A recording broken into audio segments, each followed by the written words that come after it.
Hello, everyone, and welcome. Welcome to this new chapter in our Forgotten History Titans series, where we are unearthing history's hidden giants.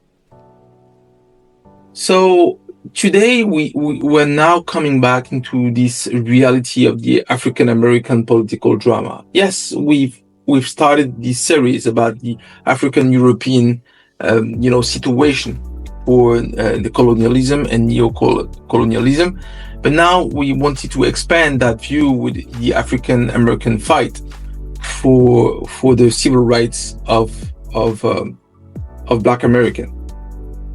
Now we couldn't do this without talking about the Dr. Martin Luther King Jr., but we can't do this as well without talking about Malcolm X, this fighting titan who realized that the true fight was in us first, and that the true meaning of nonviolence was that of unity and Black dignity.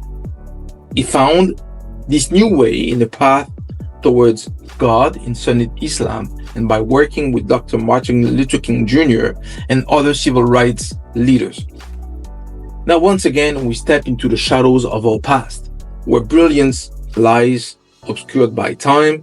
Today, we resurrect the legacy of those who shaped our world but vanished from our collective memory.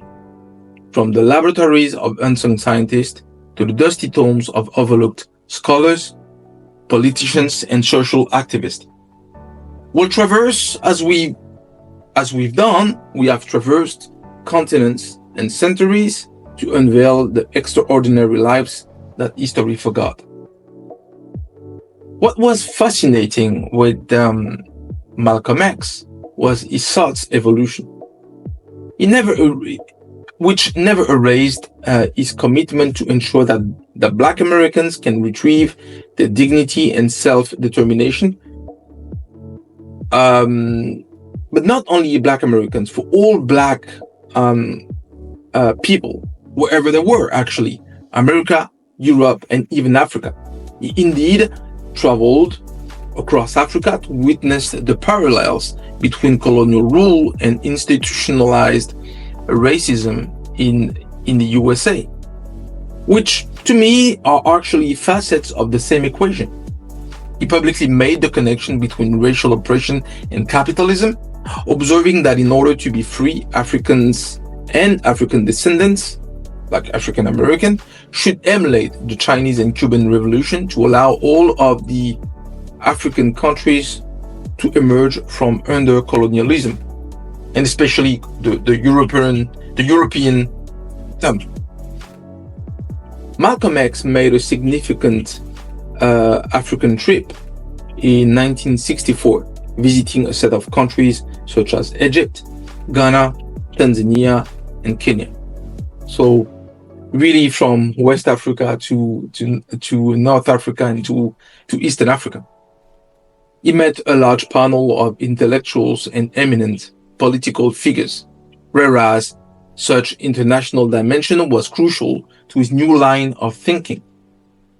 Today, we use this episode to remember Malcolm X, a man of principles who understood that humanity needed a different approach to elevate itself. It needed that all of its earthling members, regardless of their colors or origins, should be free and respected for who they were. Such a fight naturally will be a long struggle where himself and others will have to give their lives for. We've seen, what happened to Patrice Lumumba, to Thomas Sankara, to the Dr. Martin Luther King Jr. However, in order to internationalize this fight, he needed to do this work in his own country first.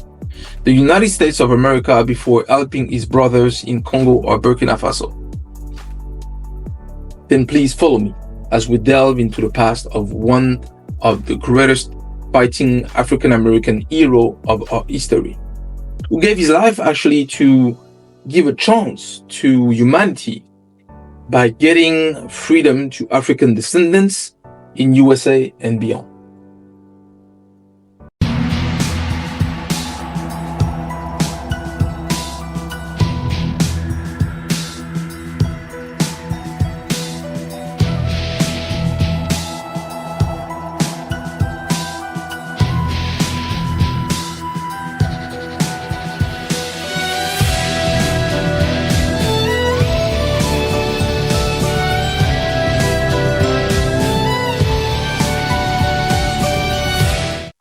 everyone, welcome back to this History Titan series, as I was saying just before. But now, we want with this series to, especially the one that is talking about the African American and Pan-Africanist movement, we want to honor those who risked everything to change the world. And people are still risking their lives as we speak about this fight. Today, we turn our lens to Malcolm X, this African-American revolutionary, Muslim minister, and fearless advocate for Black empowerment. Unlike Martin Luther King Jr., Malcolm X began as a voice of militant resistance. But and when I say resistance, it's physical resistance, but his journey reveals a profound transformation. Indeed, one that ultimately brought him closer to the ideals of unity and nonviolence.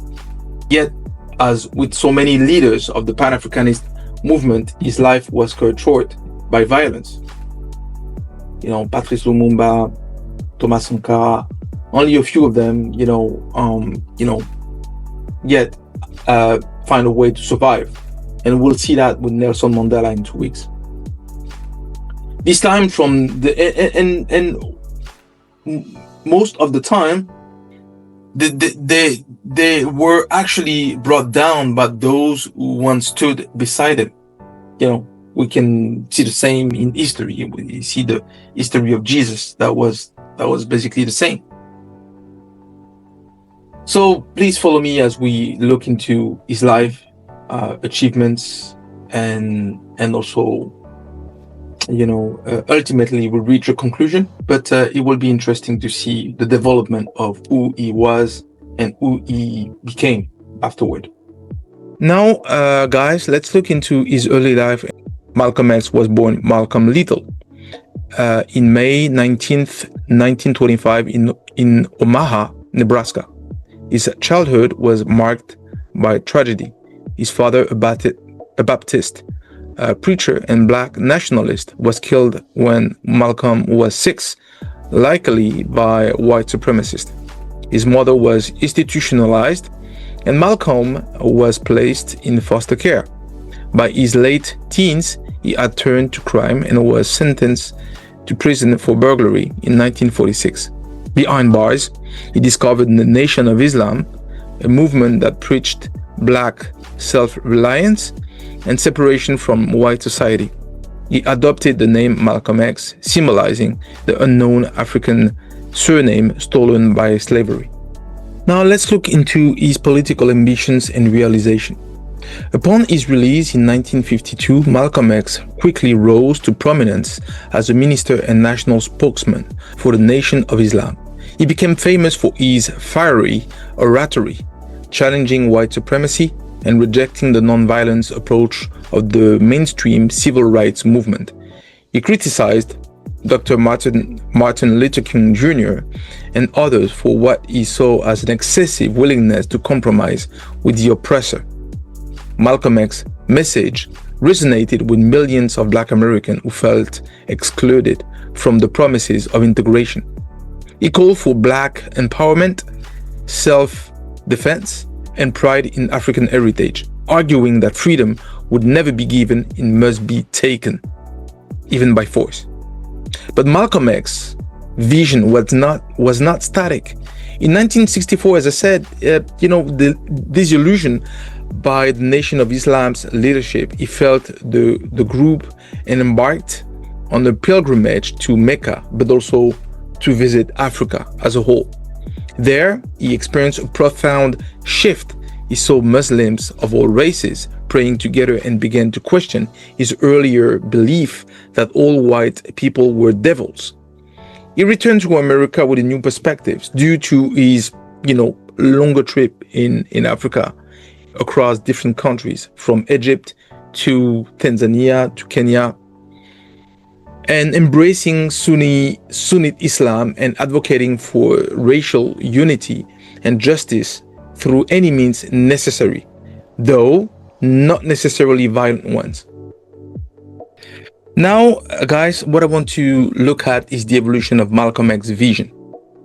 And we could see from his earlier stages in his career, it was really formalizing his view in the racist kind of vision, because what he experienced from white American was never love or appreciation, but only hate, racism, and violence. Now, his travels in Africa and his experience, at the Mecca, as a Muslim, and seeing, how people experience this unity during the prayer and this unity at the Mecca, opened up his eyes to see exactly the way I see it. I'm originally from Africa, from Cameroon. So naturally, my view is a little bit different than MalcolmX, because I never experienced what he experienced, in Africa, from the early times, in the 20th century. He could experience something extremely bad in terms of violence, hatred, and the lack of appreciation for who he was, and also the death of his father. But we could see that his transformation was remarkable, to have this vision of unity for humanity, exactly in the same way you could see with Thomas Sankara, the way you could see with Martin Luther King Jr., but as well with Patrice Lumumba. So in that way, he founded the Organization of Afro-American Unity, seeking actually to build bridges between the civil rights movements and the global struggle against colonialism. This is the Pan-Africanist movement, exactly how it should be seen. The vision of Dr. Martin Luther King Jr. is about unity between all races. But at the same time, there's this fight against colonialism in Africa, where, the movement to remove Africa under the thumb of European or Occidental countries, what we call the West. Now, he began to work with Dr. Martin Luther King Jr. and other civil rights leaders, recognizing the value of nonviolent protest and coalition building. So cooperation was actually the only way. And the only way forward was nonviolence, because violence triggering what? Violence, even more violence. So violence doesn't get you anywhere. It is actually an impasse, so to speak. So Malcolm never abandoned his commitment to Black dignity and self-determination, not at all. But he now saw the possibility of alliances across racial lines. And this is the way we should understand the world today, to find a way to live and to appreciate one another, to marry one another, to really embrace one another. That's what he was saying. In the past, I've made sweeping indictments of all white people. And he actually said, after returning from the Mecca, I never will be guilty of that again, as I now know that some white people are truly sincere, that some truly are capable of being brotherly towards a Black man. And that is true, because I'm personally an experience of that, because my father was white and my mother was from Cameroon. Guys, let's now have a negative downturn to this story. As you all know already, Malcolm X died from violent death, and we all know the situation for all these leaders that are a different kind of mindset and a different views for humanity. Patrice Lumumba, Thomas Sankara, Dr. Martin Luther King Jr. They've all been met an abrupt end, and this is what is sad. Indeed, the man died, the message remained, but nonetheless, it's a little bit sad to see that Malcolm X break with the Nation of Islam made him a target. Actually, he received constant death threats, and his home was firebombed on February 21st, 1965, while preparing to speak at the abandoned ballroom in New York. He was shot multiple times by assassins linked to the Nation of Islam. He died at the age of 39. If you look at this, Patrice Lumumba, Thomas Sankara, they all, died before the 40. And, Dr. Martin King Jr. was not even, very older than that. So he's leaving behind a legacy of courage and transformation. And this transformation is amazing. The power of love, the power of believing in God is just simply amazing. How this can transform a man. Regardless of his past, the power of love and God manifestation in life of people, whatever that religion, Muslim, Christian, Jewish, when you have the power of love in yourself and the power of God besides you, everything is possible. The circumstances of his death remain shrouded in controversy, with ongoing speculation about the involvement of law enforcement, FBI, CIA, and other powerful interests. But what is clear is that Malcolm X, like Patrice Lumumba and Thomas Sankara, was killed by those who saw him as a threat to their power, even from within his own community.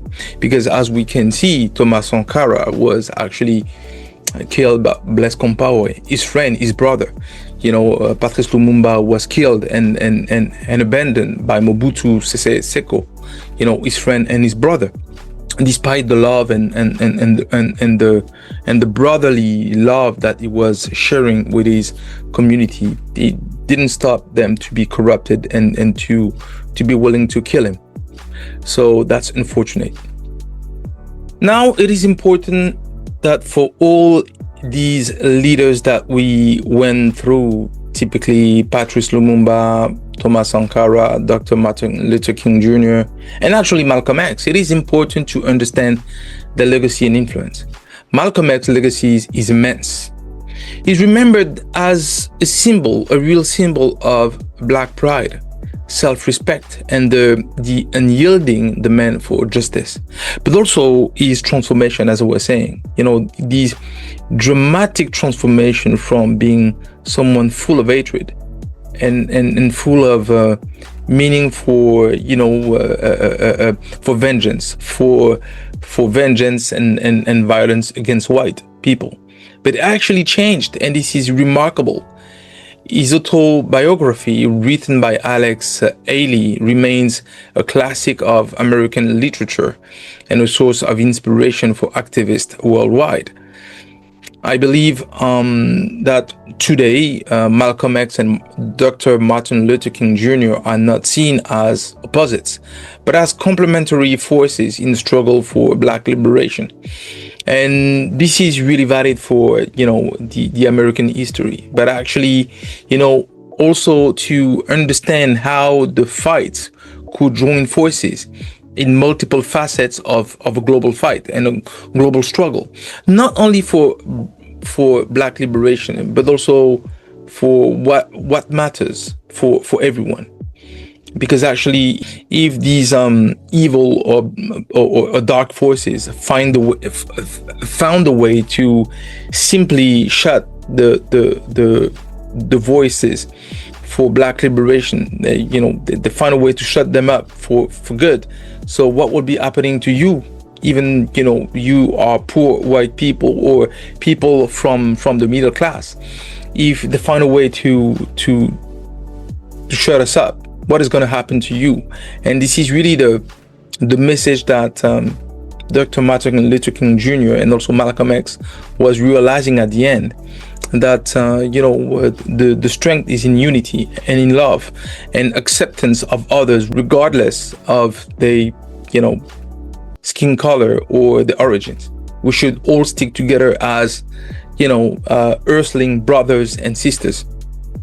So the Black Lives Matter movement, for example, draws on both their legacies, combining King's vision of nonviolent protest with Malcolm X and vision of insistence on radical dignity and self-defense. So that there's the dual movement at the same time, but it doesn't embrace necessarily, the struggle that in Africa we experienced. That is slightly different. Nonetheless, the forces that are behind are actually the same. They're operating in different geography. Nonetheless, the meaning and the objectives are literally the same, to completely shut down black voices and black movements. Yes, for any of these great personas that we have covered, we have to reach a conclusion. In about 2 weeks, we will finish this part of the series about the Pan-Africanist movement with Nelson Mandela, to close that part before engaging into another. Now, to this conclusion, it's always my favorite part, because to me, I'm no one.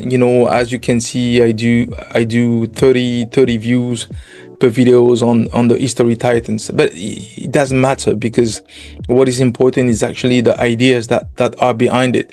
If 30 people or 40 people are looking at these videos and have experienced the shared views that we have about this world, and how being brothers and sisters from the same planet is that of importance, then in that case you can pass the message to others.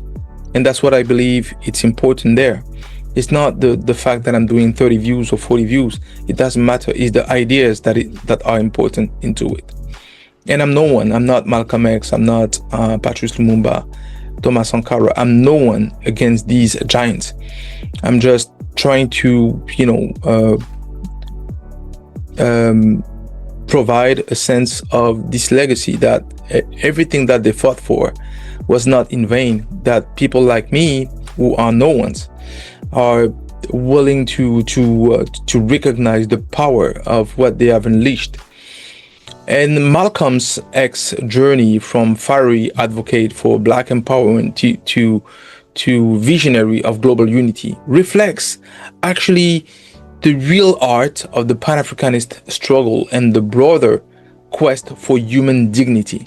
It's not about black dignity. It's about, human unity, and also the human dignity. Similarly to Patrice Lumumba and Thomas Sankara and Dr. Martin Luther King Jr., Malcolm X understood that true freedom is not just about the liberation of one people, but about the elevation of all humanity. Because we need to do better.